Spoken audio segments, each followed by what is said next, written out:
The Quarantine Sessions podcast with J. Cole.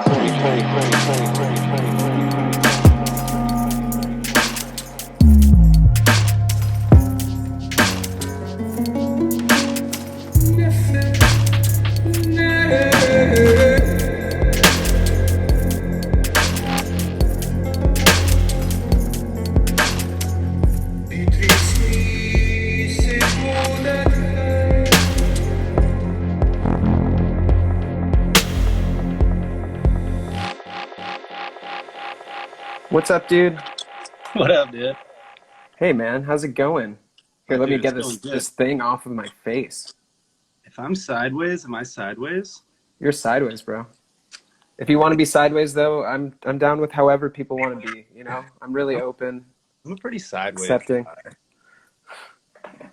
I just wanted to use my tripod, but I think I'll just have to lean my phone up against something. I'd imagine that you'd have like some kind of cool, like studio, like a stage built in your bedroom or I something have like a that. I have a really nice little setup, but I mean, if I can't be sideways, I can't use my nice little tripod here, you know? You just got to turn this tripod sideways, man.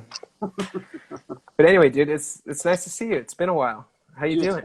it's yeah, I'm good, man. It's good to see you too. It's been just over a year, I feel, or maybe a little longer. It's been like a year and a half, I think. But Yeah. that feels like lifetimes ago. Man, yeah, the past couple months is kind of it seems like it's been a good amount of time has gone by in 2 months. It feels like time is accelerating. Like this year has gone by so quickly. I think just because of everything that's been going on in the world. Yeah, well, I feel like time accelerated like quickly, and then once March hit, it's like I kind of feel like it slowed down a little while. Like I don't know how it got to be March so quick, and then how slowly it's gotten to barely June. I don't know. I'm in a little time. I guess when I cave up, when I'm just like surrounded in my cave, like I just kind of, enjoy all the time and like allow it to be moving slow. I don't know. It's a Yeah. different. It's a different. We're living in a nice in a different era right now. Mm. And you guys released your album at the beginning of the year, right?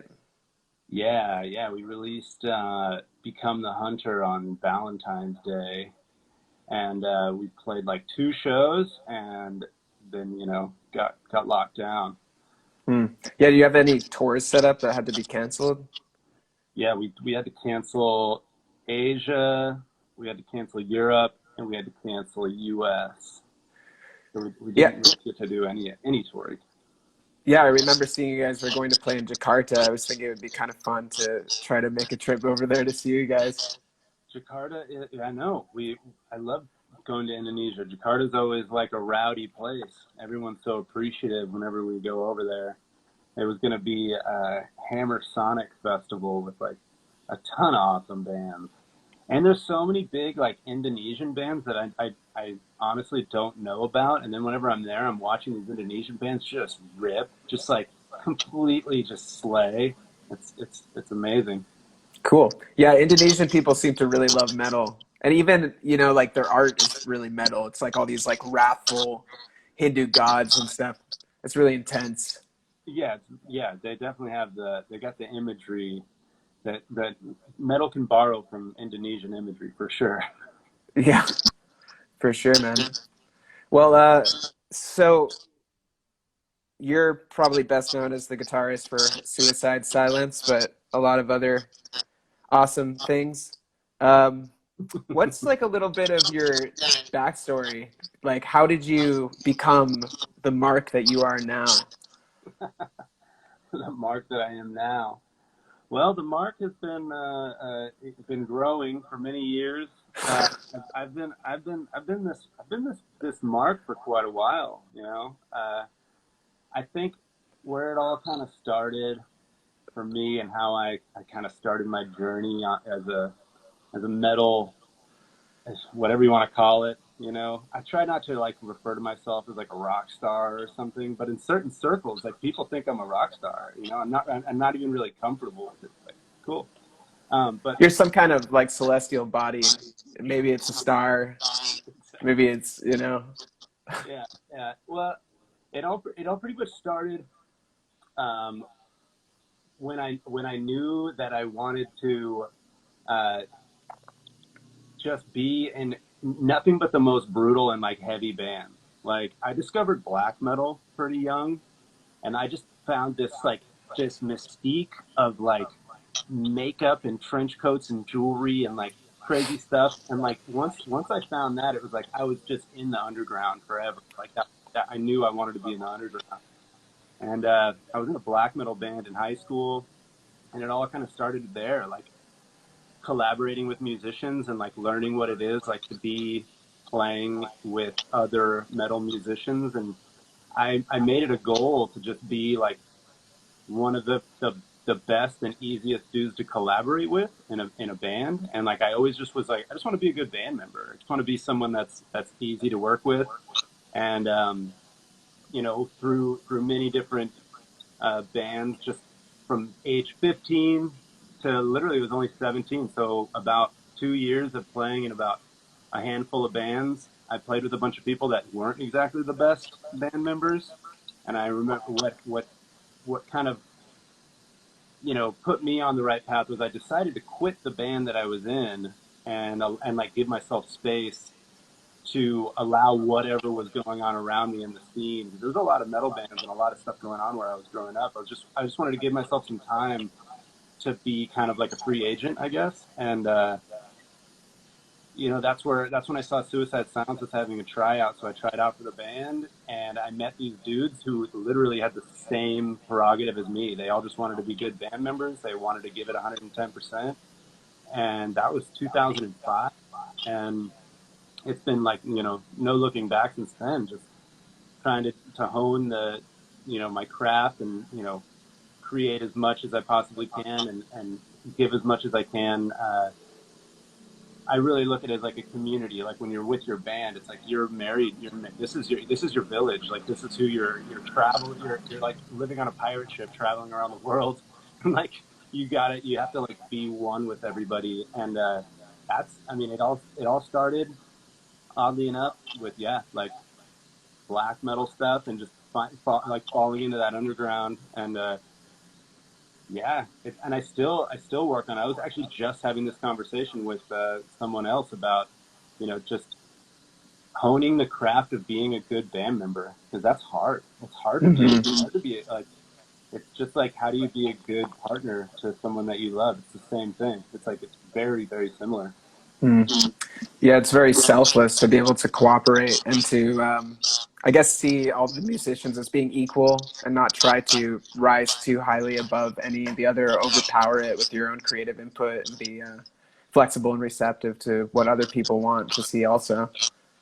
100%. And that's the part of like the collaborative energy and effort. Like, how can I take whether it's my drummer, my bass player, my other guitar player, like how can I take what you are like trying to craft and put out? How can I take it and like make it even better than, or even more you? How can I make it even more your own expression? Like not take it and make it mine. Like how do I make it yours even more? Like that's it's always been what I've been trying to do with music, just working with people. And that's Mm. like the most fun thing ever. When you and your friends create something, you're like, wow, that's not just you and that's not just me. Like that's us. Like that's something fucking awesome. Hmm. Yeah, it seems like when you're jamming with other musicians, there's like this collective mind experience that is so delicious. Like you can just dissolve into this creative thing that's happening together. And I'm not as musical as you are, but I have played in some bands, and just having that experience is it's really fantastic. It's scrumptious.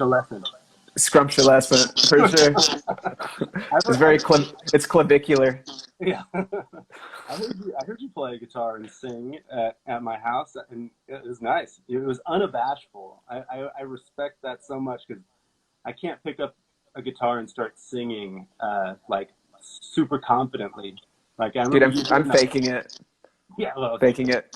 fake it till you make it, dude. It's good. It's still like singing feels so vulnerable to me, and I don't know what that is, but there's something about it that's like kind of challenging, to put yourself out there and to put your voice out there in that way. It's like yourself naked, Whereas I guess if you're playing guitar, it's not the same because you're creating sound with this other thing. Totally. I hide behind my guitar. I'm well aware of it. I'm not a comfortable vocalist yet. Like, and I love to sing. I sing by myself a lot, but it's like no one knows me as a vocalist. They know me as a screaming lead monster guitar player guy. So like, if they were to hear me sing, like, oh, here, let me sing you a Paul Simon song, they're like, what, really? Okay. What happened with that medicine music project that you had cooking? I honestly, a lot of it is on my Patreon right now. I uploaded it as a part of like my tier on my Patreon. It's not finished. It's pretty much a tier of it is like I just upload demos and like things I'm working on and give a little bit like backstory on what it is. And I still honest truth is like I was so into that project for a moment in time, and life caught up with me, and I walked away from that project for only really a handful of months, but like a little bit of the fire kind of went away, and until it comes back, I don't want to just go work on it just to try and finish it. I'd rather like feel like I need to get it done and put the right energy into it. How's been the reception for that? Because I feel like the audiences that gravitate towards medicine music and the audiences that gravitate towards deathcore are kind of different generally. Yeah. I'm sure there are people that cross over too, but generally speaking. I'm super, grateful for like this. I try to connect with like, I guess they're kind of fans of me and like what I do, and like I'm really aware when they are there, and that's kind of the people that are on my Patreon, and I'll like tell a story, about like what I was thinking when I was writing it or where it comes from and stuff, and usually I get more reaction from those kinds of things than I do if I'm to upload like something that's just riffs and crazy death metal deathcore stuff, and the response is usually really cool, and uh, a lot of people it seems like it's inspiring because I think there's a lot of people out there, especially people that would follow me. I feel like we're on the same wavelength. We're part of the same like tribe out here. Like we're all connected in some way. So like when they hear something that uh, embodies maybe something I've posted about on Instagram, and they'll see me be somewhat spiritual or however you want to put it, and then they hear some music that embodies that a little more. They're like, yeah, like I really like this. This is inspiring. Yeah, it's cool when you can sort of take an audience along on a journey where your personal development mirrors them in a lot of ways. And like I got really into Opeth when I was in high school, and I got to Opeth through death metal, and I was listening to like Amon Amarth and stuff like that before I got into Opeth, stuff that wasn't that sophisticated necessarily. Yeah. Um, and then through Michael from Opeth talking about progressive rock and all of his weird obscure influences, that led me down this whole other rabbit hole of discovering this whole new type of music that like changed my life. It like changed, it was like he was a wayfarer in a way for me to go down this path of discovering all this other music that maybe I never would have heard before.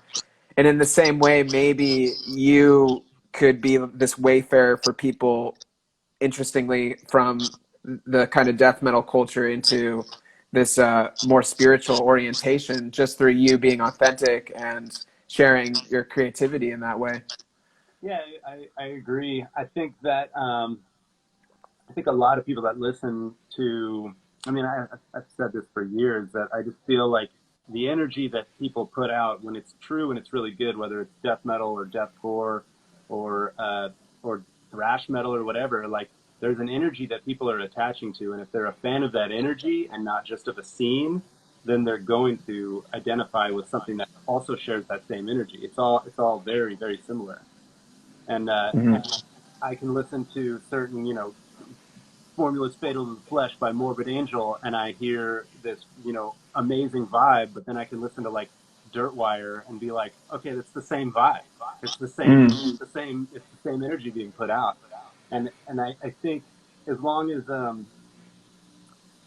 yeah, I mean, not to like talk down on anybody, but like, as long as you're not just like a poser and listening to something because it's the scene, then like you can identify with anything. That's fucking awesome. Yeah, for sure. I think that's the place that like great creativity comes from, just being authentic and being like, I'm into this thing and I feel inspired to create something like this, and just doing it, and kind of not really caring so much what other people think about it, but just investing your own enthusiasm to whatever you're creating. And people seem to resonate really strongly with whatever you create from that place. Yeah, 100%. And I feel like it's you can hear like any of the greats talk about it. Like whenever they what's going to make them the most creative is when they're not thinking about it, and when it's just coming from that authentic place of amalgamation of influence that is themselves the truest, and it just falls out of them. They have no idea where it comes from. Like it's it's almost as if like everything that exists, or all the artists that existed that had the exact same thing happen, it all just kind of gets thrown out and then compiled into new people, and then they're just pushing it out the same way. Like it all exists, it's all available to grab. And yeah, I agree with it. I agree with all of that. It's just if Mm, I'm going to be in a creative mood, it's usually on accident. It's not like I purposefully sit down and go, all right, I'm going to write the best song I've ever written. It's like, no, I'm just going to be playing and go, oh my God, like I really like what I just did. I want to keep doing that. mm. Yeah, I think that's the same for any medium too. It's the same for me with painting or tattooing or whatever. It's like if I'm trying to create something good, I never can. But if I'm just present with the process and just open and relaxed, then that's when the best shit comes through, always. Totally. Totally. Yeah. And then even more, like if you are creating on a daily or as much as you possibly can, and you're experimenting with new things and allowing yourself to suck, allowing yourself to just like do things that are they're not good, the weeding out that stuff that isn't good, but playing with it. And then eventually, you try enough stuff that eventually something comes out where it's just like you have to be you have to be always creating, and you don't have to expect it to be the best. You don't have to expect it to be anything. You just have to be there with it. And For sure. I've been with that a lot, especially with this lockdown. I've just had so much time, to be sitting and creating. Like the amount of stuff that has just fallen out of me that I haven't liked. And Mm. then it's like, oh, there's this one thing, and I'm like, yeah, like I really like this. So Yeah, that's a part of the creative process I think people don't know about as much. It's like when people start playing an instrument or learning to paint or whatever art form that they're practicing, I think they expect that right away it's just going to be amazing or something. But I think it makes you seem more human to discuss how much of what you create actually sucks or that you don't like, and that's part of the process for everybody. It doesn't matter what level you're at. Like the amount of sketches that I make that are just absolute shit, that are just like weird ideas that will never go anywhere. It's probably like 10 to 1 of the one thing that I create that's actually good, and then I can create something from there. you're doubly as good as me. I'd say it's 20 to 1 on mine. Yeah, I think that sucking is a part of practicing. Like you practicing, you don't practice really good.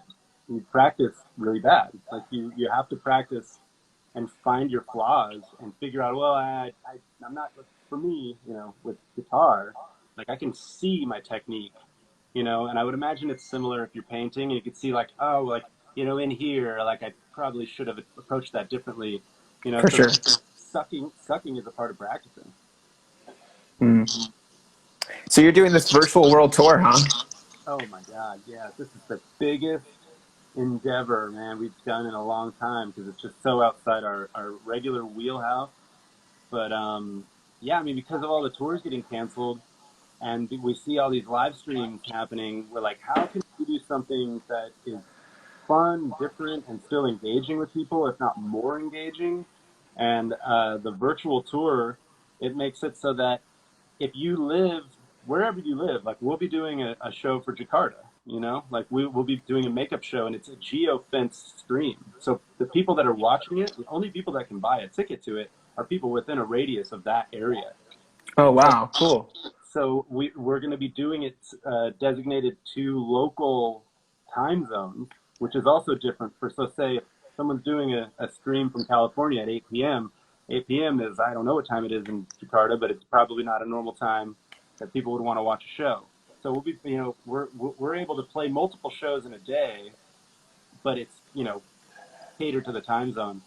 And like, we aren't just doing a regular put a camera on us and we're going to be streaming. Like we've got like 3 cameramen, 5 steady cams. We got a light guy.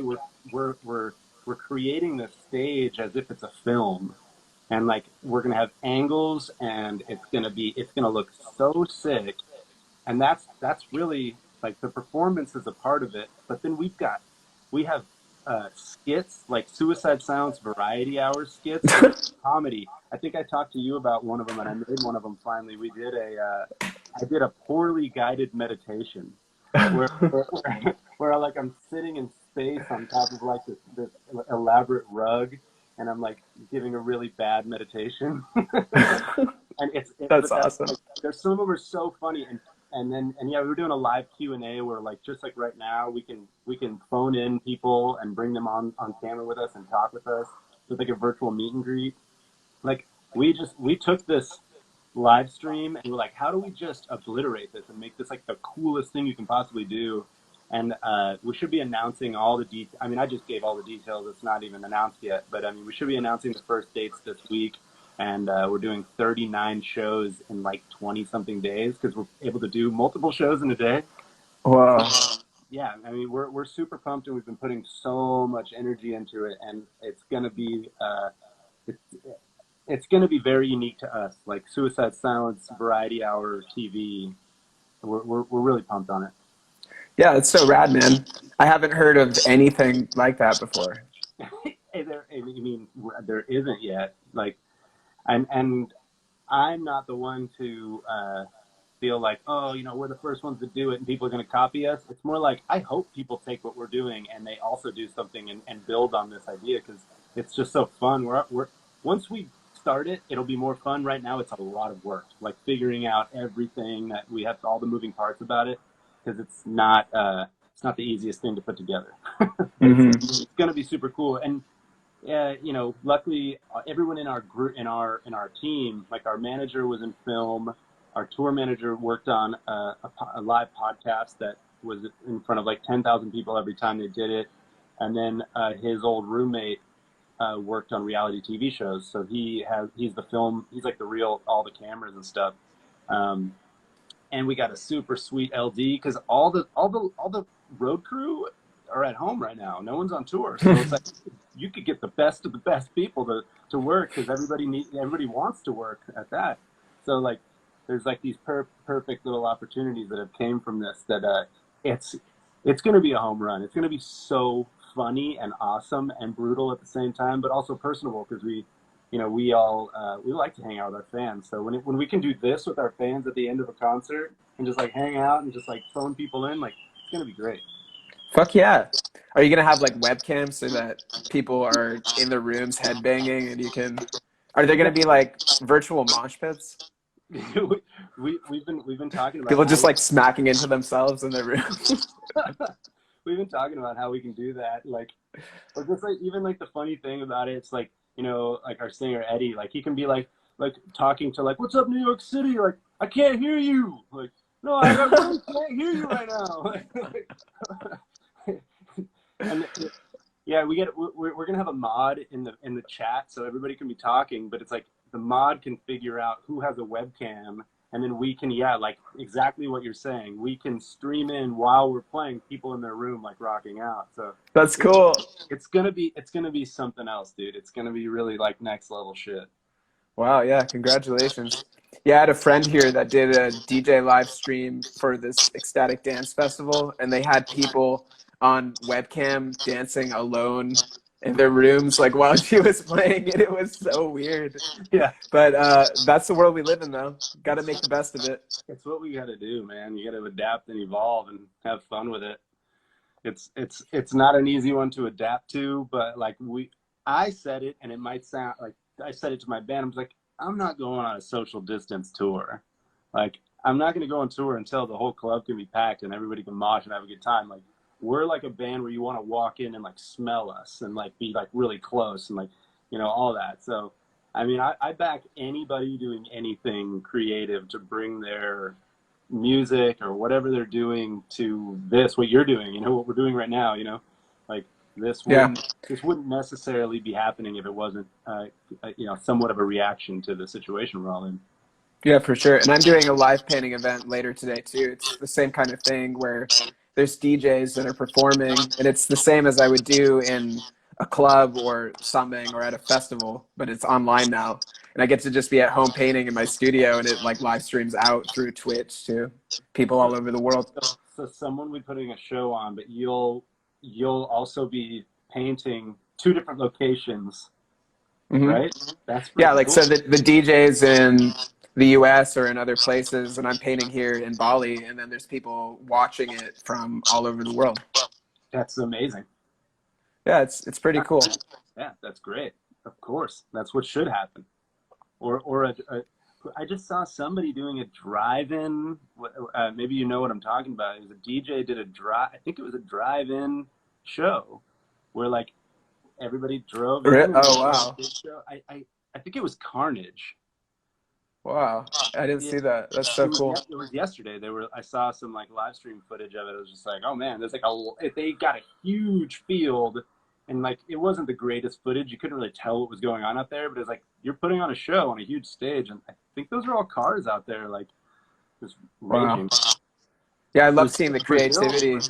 Brazil is getting loud in the comment section. A lot of people, Brazil, Brazil, Brazil. what's up, Brazil? What's up, Brazil?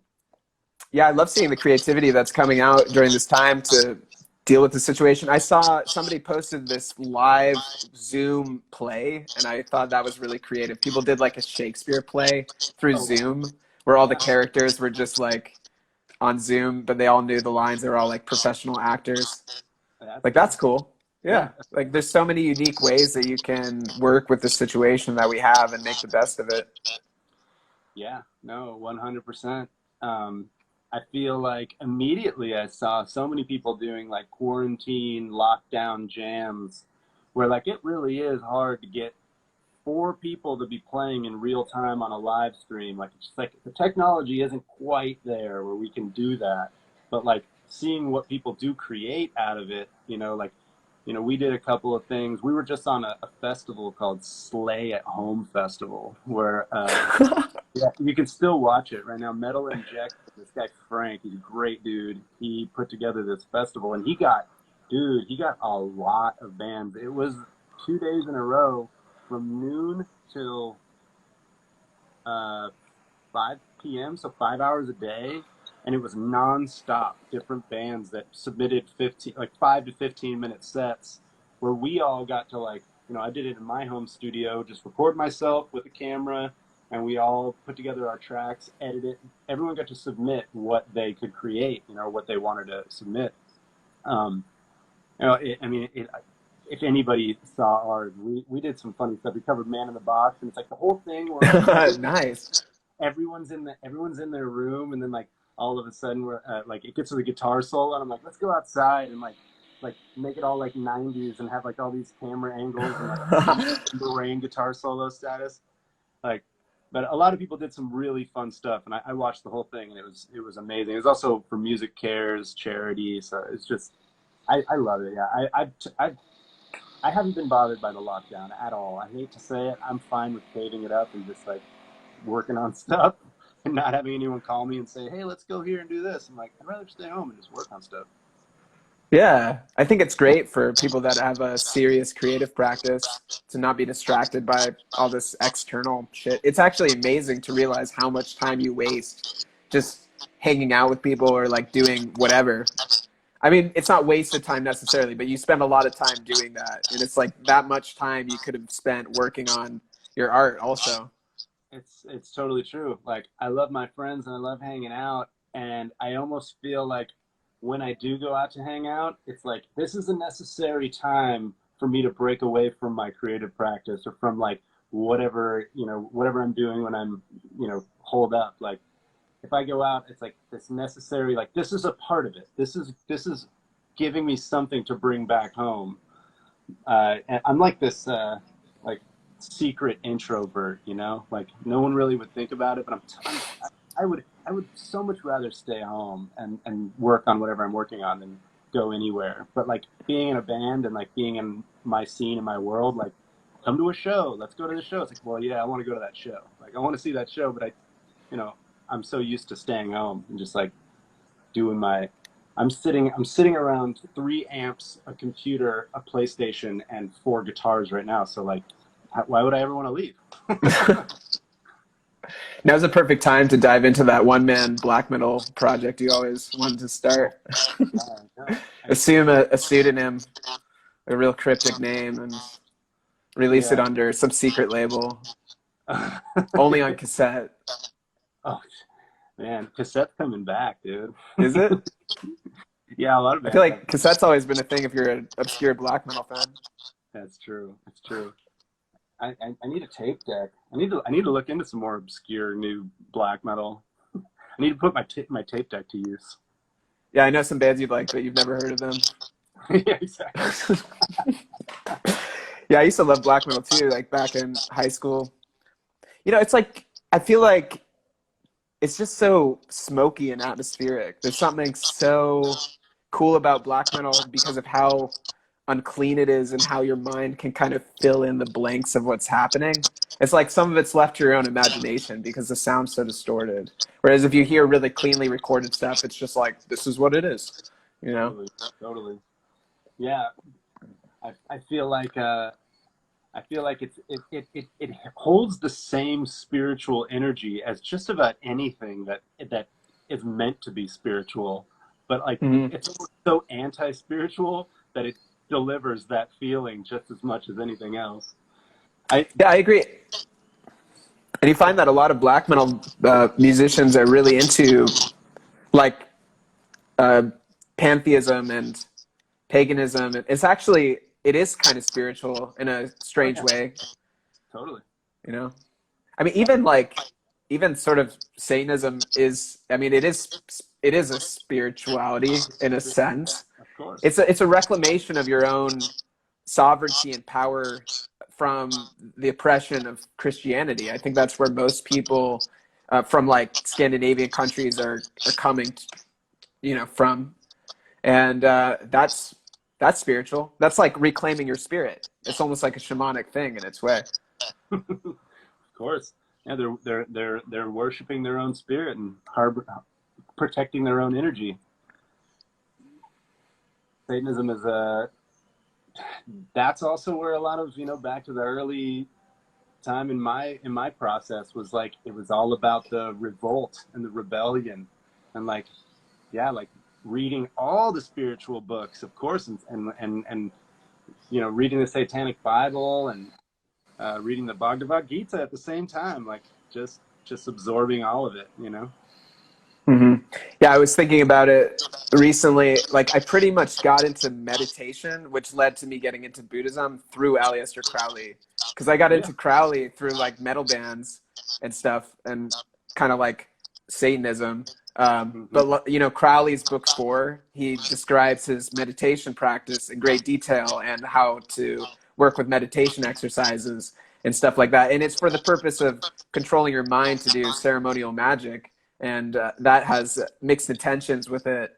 But yeah, I pretty much started meditating in high school because I read this Crowley book, and then got into Buddhism and stuff like Jack Kornfield and whatever through that. So it's kind of funny. I think also like Aldous Huxley got into taking peyote and mescaline through Crowley also. It's like the paths are funny to look at. I think that it's in general, everyone's just trying to find clarity and peace, no matter what, spirituality you follow.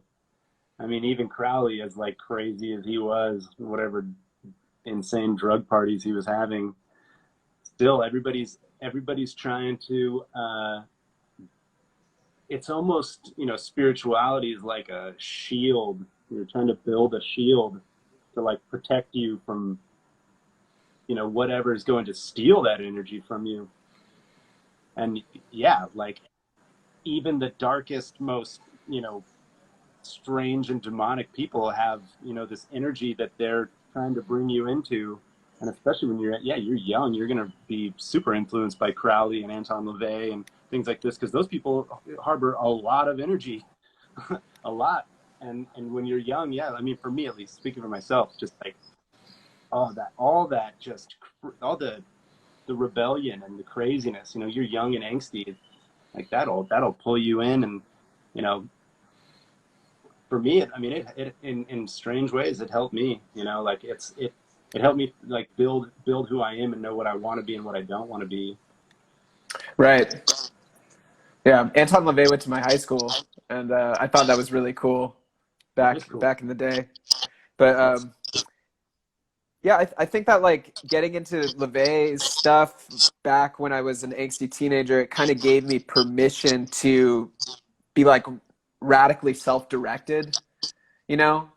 And just to have this energy that's like, you can't tell me who I am, you can't tell me what I'm supposed to do or what I'm supposed to like. And I think that that was a response from how much socialization is put on you when you are a teenager. You know, you're like stuck in these high schools, they're like internment camps for kids, and they try to force you to behave in these ways that aren't natural. You know, and I felt very oppressed. I felt like everybody was trying to make me somebody that I wasn't, and that was a really painful experience for me. And I think I resonated with the kind of satanic ideas because it was all about being like radically self-directed.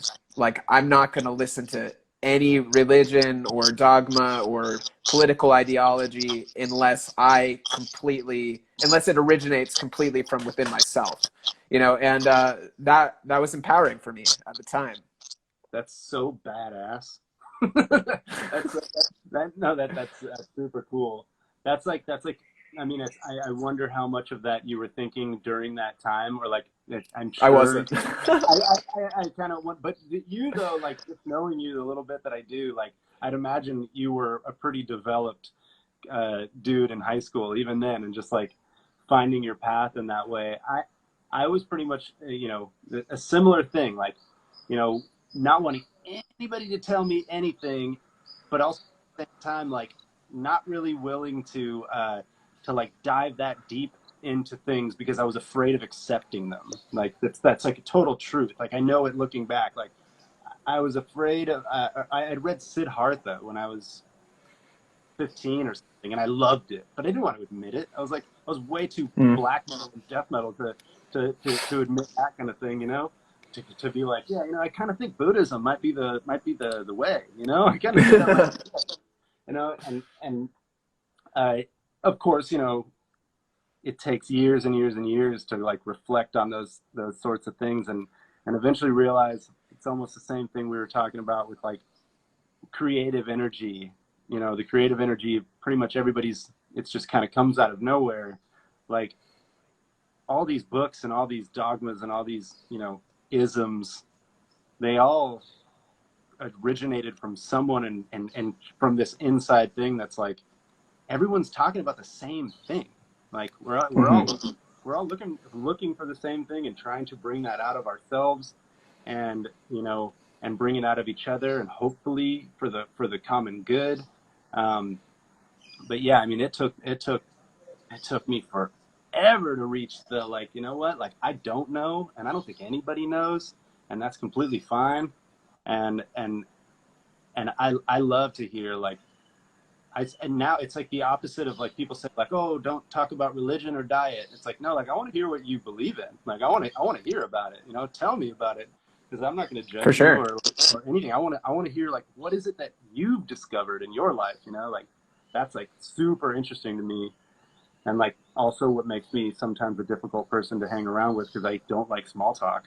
Like, you know, like I want to Yeah. I want to hear I want to hear the dirt, dude. Tell me the craziest dream you've had or the craziest acid trip. Like I want to hear that, you know? For sure. Yeah, that's the interesting stuff. Yeah, that's kind of like a quality of an introvert too. You know, you're like an, I feel like I'm a bit of an introvert extrovert also in that way. But I think it's like introverts generally don't tolerate small talk, you know. Yeah. No, I'm not. I can't do it.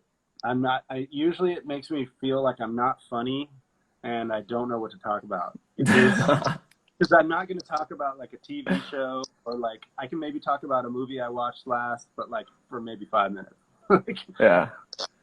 You know, something I've been thinking about recently with spirituality is just I've had these periods of my life of taking spiritual practice really seriously and going on these long meditation retreats or periods of time where I was meditating for 3 hours a day and really restricting my intake dietarily and what I was reading and the kinds of people I was associating with. And it's like the most spiritually advanced people I've ever met seem to take life the least seriously. And they're like super silly and playful and just like funny and weird. And now that's kind of becoming more my aspiration. I don't want to be like a serious meditator. I want to be able to like live life playfully and not take shit so seriously, you know? I want to wear my life like a Halloween cape, like, and I don't want to wear any clothes other than that. Like, I just want to have like on, and I want to be running around naked, and just like it's super loose and the wind's flowing, and like, yeah, I'm on the same page. I've done the same thing, you know, dedicated myself like super strict and like beat myself up for having sugar or something like that, or like maybe I drank or something like this, um, and then it's just like, you know what? No way. Like it's it's your decision to be guilty. You know, like you don't have to like no one's gonna tell you you're guilty of anything except for you if it's like your spiritual practices and your whatever it is that you're doing. Um, yeah, wear your life like a loose garment. Mm, yeah. Somebody's making this controversial statement. Kai is saying that The Wall is better than Dark Side of the Moon. What do you think about that? Um, I mean, I wouldn't argue with it. I mean, the wall, yeah, the wall is fucking amazing, you know. But I've always been an animals guy. oh yeah, echoes, metal. Oh my god. Mm. Um, I'm like the worst. That's also the other thing with me, where it's like people say like, "Oh, don't talk about religion or diet." When it comes to music preference, I'm the worst at talking about dating stuff because I'm just like, "Oh yeah, you think that's better? Oh, that's cool." And I'm like, "That's good." Yeah, I'm down with that.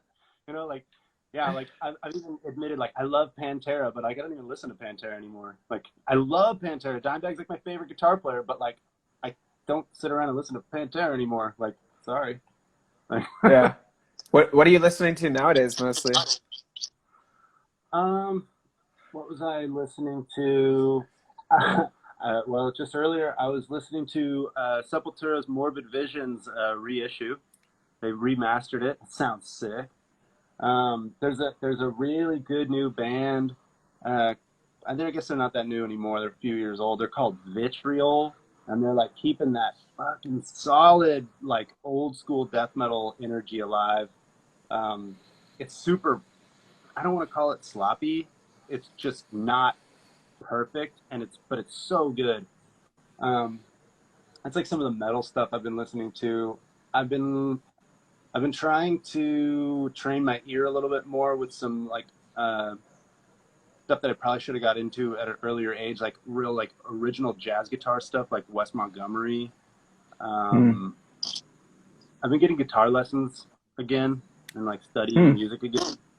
So my guitar teacher is like so freaking good, and he like makes me feel like I don't know anything about anything, which I love. Um, but learning all these, just learning like it sounds ridiculous, but learning real chords, building chords, learning how to put you know how to put it all together and why things make sense. So I'm like going back and listening to music that it's like they're really using interesting chord progressions and things that my ear just isn't used to knowing what it is, you know. But I've been practicing that kind of stuff. So once I'm like, oh, I'm playing that, and that's what they're doing, you know. So Cool. yeah, it's been a good time. Like making the best out of this lockdown. I'm just curious with Suicide Silence because you guys have been around for a long time and you have this established sound and an audience that knows what you sound like. Do you ever feel like there are ideas that you want to implement that you feel that the audience wouldn't like or want to try to go in a different direction and people don't respond to it favorably, stuff like that? Yeah, it's funny because like when you're in a band, especially especially in the metal genre, if you've had any success and you have your first three records, like branching outside of the sound on your first three records is just frowned upon in metal, you know? So it's like kind of it's an unspoken truth. And I'm not afraid to talk about it. It's just like, it's more something that, you know, I've become a little bit more grateful for, where it's like, I know what people want to hear from my band and from me, and how can I do it still maintaining like my own creative integrity, uh, getting better at what I do, but still pushing that same energy that I was when I was, you know, first starting it. Because yeah, we released a record that a small portion of our fan base identified with, and we branched out real hard, and it was misunderstood in a way that I could imagine it being misunderstood. And again, just like I said, I'm the worst to talk about like with opinions of music or what you think is good or what you think is better, because like I agree, I get it. I get why some people are just like, oh, I don't like that record. It's like, I get it. I get why you didn't like that record. So we know, and I've learned it was a big lesson to, you know, branch out that far. But it also reinvigorated my desire to build on, you know, the pyramid that I started building in the beginning of Suicide Silence. You know, there's definitely intention behind all of it. So getting back to that original intention was amazing, and that's why like Become the Hunter, I think, is the best record we've ever written. Cool. Awesome. Yeah, we have like maybe 10 minutes left. Yeah. I wanted to ask you something. So, like, I got into this book through a recommendation of Luke Brown. It's this guy, Dr. David Hawkins, and he's a kinesiologist. He wrote this book called Power versus Force, and he tests things using kinesiology on the scale of 1 to 1,000, basically on its like spiritual value. And I actually remember when we went to that yoga studio with the like you must find your true self guy. There was like a poster that had, I think, David Hawkins' like list of emotional values or whatever.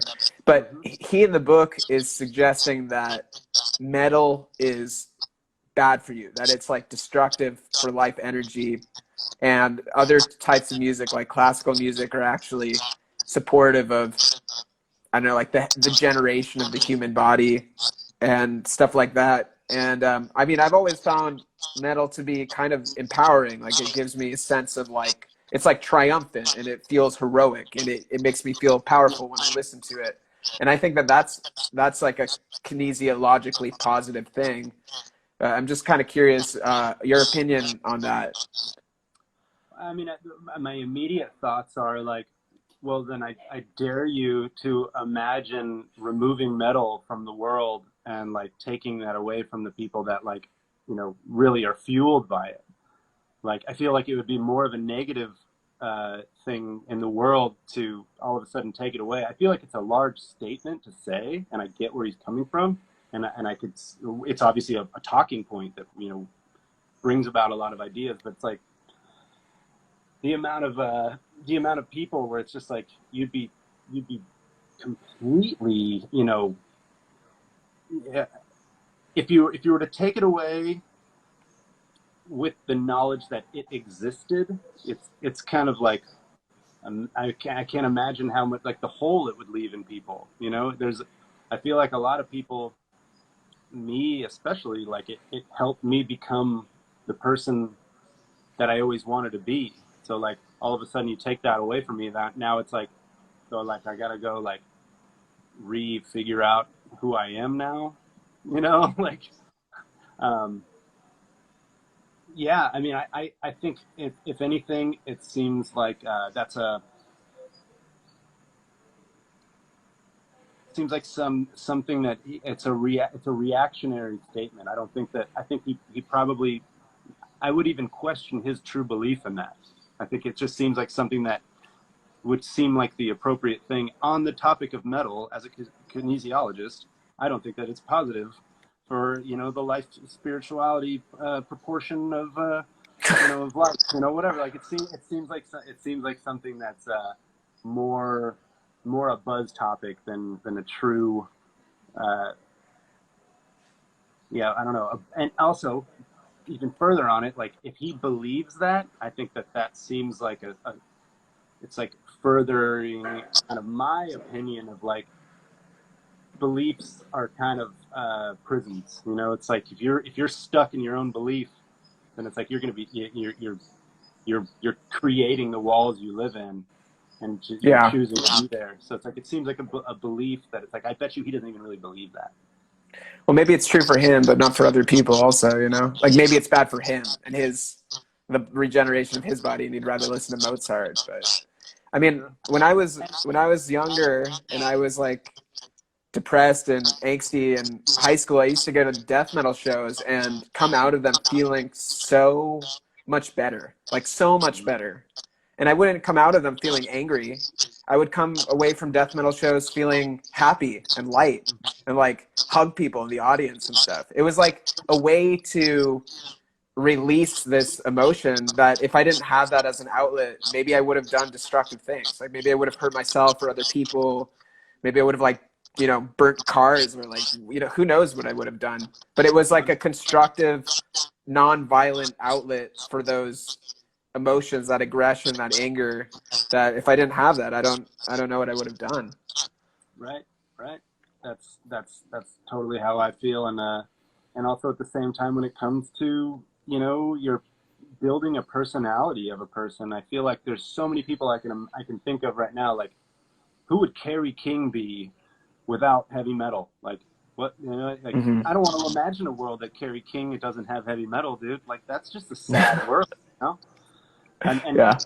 And I'm on the same tip. Like, there's a community, tribal aspect of being in the metal scene that, like, if you can go to a show and high five and mosh and let out aggression and get all that, it's like that's where I got started with all of it. Of, you know, going to see a band and, you know, meeting people I would have never met before because we're all from different cities and having a good time, and, you know, probably not even keeping contact after that, but still, it's like I remember these people. I remember like the times I've had, and yeah, I mean, it's.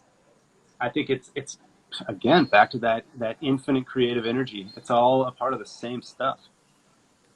Yeah. That's something I appreciate about Hinduism is that they don't make things black or white and say that this is good, this is bad. They kind of celebrate and respect all the different energies. So these energies of destruction and chaos, they're revered, just like the energies of harmony and creation, and seen as just all a part of the web of life. Hmm. Yeah, yeah. I mean, it's all on the same. It's all on the same level. I mean, it's the same as, you know, love and hate. It's like love love is love, but I mean, you can't. Hate is on the same spectrum. It's all. We have to know one thing to know the other. It's plain and simple. The yin and the yang. Yeah, the polarity. Yeah. Cool, man. We have maybe like 5 minutes left. I'm going to leave you with a closing question, which is that if you could talk to yourself when you were first starting your musical, artistic, creative journey, or just yourself in general, like what would you tell a younger version of yourself? Um. I think it's so hard because I would say like don't party so hard, you know. But at the same time, like those parties were so good, you know. Like, um, I think I think the real thing is no matter how much you think that you're not taking yourself too seriously, like really just don't take it like it's that serious. Like just remember that it's fun, and just remember that originally this comes from uh, it all comes from enjoying what you're doing, and it's always been something that I've told young people still, best piece of advice is just don't forget that you're just making music, or don't forget that you're just, painting. Don't forget whatever it is that you're doing. It is still just an outlet, and it's just fun. It's not, you don't need to take it so seriously ever. It's back to, the people that are having the most fun in their life, or the most spiritually deep and available people, they're having the most fun. For sure. Yeah. Yeah. And that's something I've, picked up with, spending time with like Alex and Allison Gray. It's like, I think you'd think that Alex Gray is like quite serious because the work he creates is, astonishing, and really it seems like a lot of serious energy goes into it.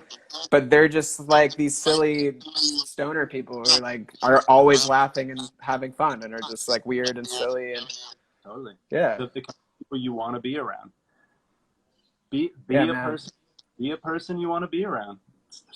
It's the hardest thing to do, but at the same time, it's like that's the most important thing. It's just like share the best energy that you can with people. That's it. Make people smile. Fuck yeah. That's an amazing place to end things.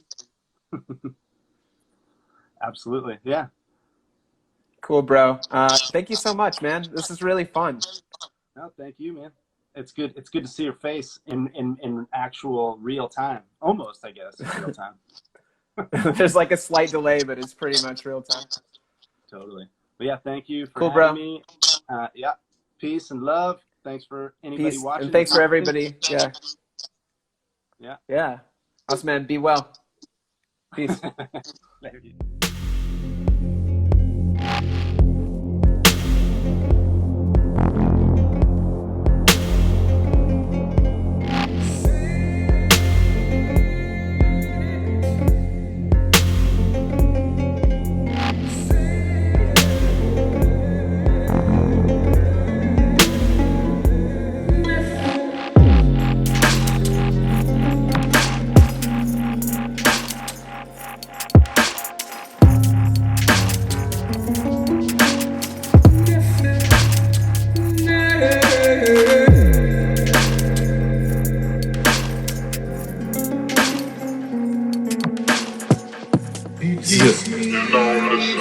The Quarantine Sessions podcast with J. Cole.